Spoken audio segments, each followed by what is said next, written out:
Hello guys, तो आज हम करने वाले क्लास 8 का चैप्टर नंबर 3 अंडरस्टैंडिंग क्वाड्रिलेटरल का इंट्रोडक्शन पार्ट, जिसमें हम प्रॉपर्टी जानेंगे पैरेललोग्राम की। तो हमने एक रफ पैरेललोग्राम बना लिया। इसकी पहले प्रॉपर्टी है कि A B side C D के बराबर होती है और B C side A D के, मतलब इसके जो आमने सामने वाली साइड होती है वो बराबर होती है। जैसे ए बी साइड बराबर होगी सी डी के, इसलिए दोनों साइड को हमने एक्स लेट कर लिया, और ए डी साइड बराबर होगी बी सी के, इस दोनों साइड को हमने वाई लेट कर लिया।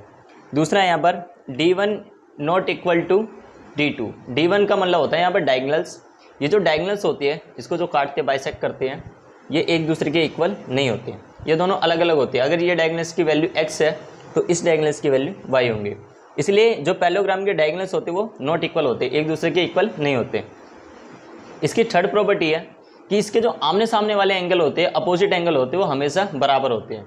जैसे एंगल A और एंगल C, सपोज करो कि एंगल A 70 डिग्री का एंगल बन रहा है, तो एंगल C भी 70 डिग्री का ही एंगल बनेगा, क्योंकि opposite angle of a parallelogram are equal. क्योंकि इसके पैरेललोग्राम के अपोजिट एंगल क्या होते हैं? इक्वल होते हैं। जैसे एंगल A और C इक्वल है, ऐसी एंगल B और D भी इक्वल होंगे। यहाँ पर एक एग्जाम्पल लेके देख लेते हैं। अगर B हमारा 18 डिग्री का है तो D भी हमारा कितना होगा? 18 डिग्री का। तो मतलब इसमें A एंगल C के बराबर होता है और B एंगल D के बराबर होता है। इसकी फोर्थ प्रॉपर्टी है, अगर एक ही लाइन पर बनने वाले एंगल है, जैसे यहाँ पर A और B एक ही लाइन पर एंगल बन रहे हैं, और इन एंगलों का जो टोटल होता है वो होता है 180 डिग्री, क्योंकि ये कौन से एंगल होते हैं? Adjacent angle.